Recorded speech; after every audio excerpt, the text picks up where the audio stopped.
যে যানজট, আসতে 3 ঘন্টা লাগবে, যাইতে সময় লাগবে, তো পরবর্তীতে আমরা প্ল্যান চেঞ্জ করছি। মেইনলি আমরা এই সময়টা চেষ্টা করি একটু যারা গরিব মানুষ বা মাদ্রাসা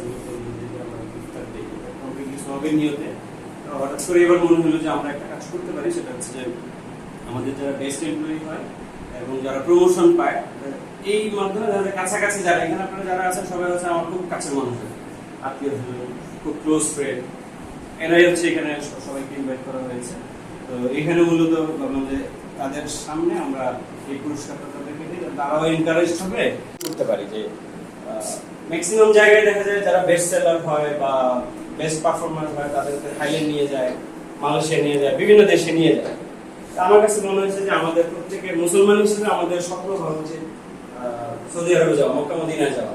তো এই জন্য এখানে আমাদের মূলত 3 জন প্রমোশন পাইছে এই বছর। একজন হচ্ছে মিজানুর রহমান, সে এক্সিকিউটিভ থেকে স্টোর অফিসার হয়েছে। আমি একটু মিজানকে অনুরোধ করবো, মিজান আসলাম, আর সাথে বরকত সাহেব আছেন। মিজান আমাদের খুবই ভালো একজন এমপ্লয়ি এবং খুব অল্প সময়ে মাশাআল্লাহ সে একটা প্রমোশন পেয়ে গেছে। এরপর হচ্ছে আমাদের আরেকটা প্রমোশন, সেটা হচ্ছে রাশেদিন ইসলাম। প্ল্যানে আছে আমাদের চায়না পার্টটা দেখে মেইনলি, তো আছে চায়নাতে ইফতারি টাইম, তো দেখে ওটা যে লাইনে পাই পরিচয় করে দিব।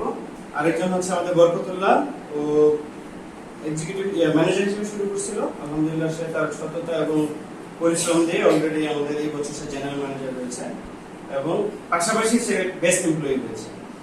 তো তাকে একটু আসলে অনুরোধ করছি। সে কিন্তু কিছুদিন আগে এশিয়ান ইউনিভার্সিটি থেকে গোল্ড মেডেল পেয়েছে। হ্যাঁ, তো এটা একটা তার বড় কৃতিত্ব এবং সে খুব পাঞ্চুয়াল।